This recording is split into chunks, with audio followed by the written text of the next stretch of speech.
या आपल्या राष्ट्राची म्हणजेच आपल्या हिंदू धर्माची, हिंदुस्थानची 3 दैवत. पहिलं दैवत भगवान श्रीकृष्ण, दुसरं दैवत आर्य चाणक्य आणि तिसरं दैवत जर कोणतं असेल तर छत्रपती शिवाजी महाराज. तिसरं दैवत छत्रपती शिवाजी महाराज. का बरं हे तिसरं दैवत का छत्रपती शिवाजी महाराज? त्याचं कारण मी माझ्या इकडे प्रवचनाला सुरुवात करायच्या आधी सांगितलं.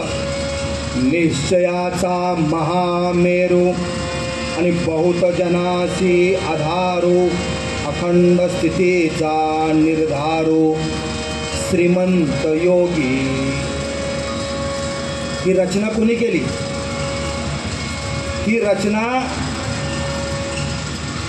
या महाराष्ट्रात जे थोर संत होऊन गेले ना, त्या संतांमधले एक थोर संत आपल्याला माहिती पाहिजे. ते सगळंच म्हणतात हो, हे सगळंच सांगतात हो, असं ऐकू नका. निश्चयाचा महामेरू, बहुत जनासी आधारू आणि अखंड स्थितीचा निर्धारू, श्रीमंत योगी जानता राजा, छत्रपती शिवाजी राजा. हे कुणी गायलं? तर या महाराष्ट्रातले जे थोर संत होऊन गेले त्याच्यामध्ये एक थोर संत असलेले समर्थ रामदास स्वामींनी हे ठणकावून सगळ्यांना सांगितलं. असा श्रीमंत योगी होता, जानता राजा होता.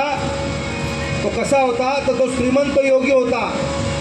म्हणजे तो श्रीमंत पण होता आणि तो योगी पण होता. बघा, दोन्ही गोष्टी. काही माणसं या देशामध्ये, जगामध्ये श्रीमंत आहेत, पण फक्त श्रीमंतच आहेत. काही माणसं योगी आहेत, योग या करणारे, पण ते छत्रपती शिवाजी महाराजांना अभिप्रेत असलेले तसे श्रीमंत असले तसं नाही.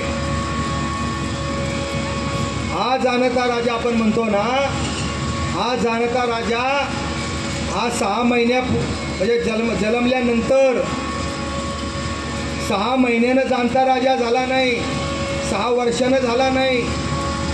जन्मल्यापासून त्याच्या आईनं त्याला त्याच्यावर प्रत्येक क्षणाक्षणाला त्याच्यावर प्रभू श्री रामाचे आणि भगवान श्रीकृष्णाचे संस्कार केले, म्हणून तो जानता राजा झाला.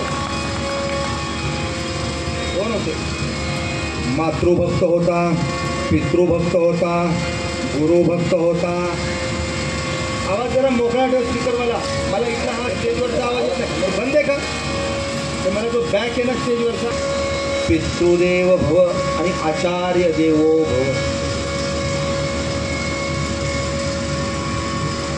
मम्मी म्हणून राजा शिवाजी होता येणार नाही.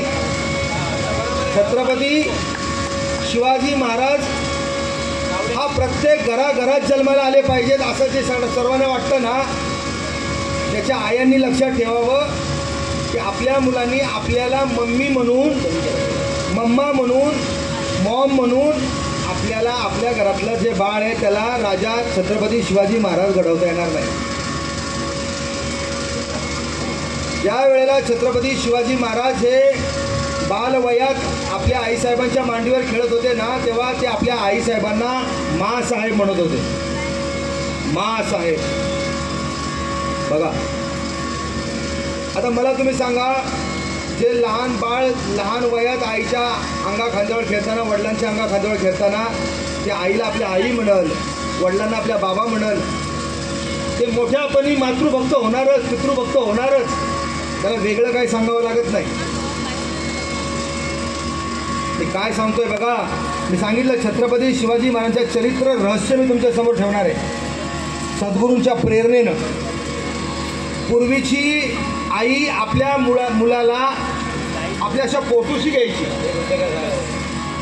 आपल्या पोटोशी धरायची, पोटोशी घ्यायची, अगदी हल्लीपर्यंत.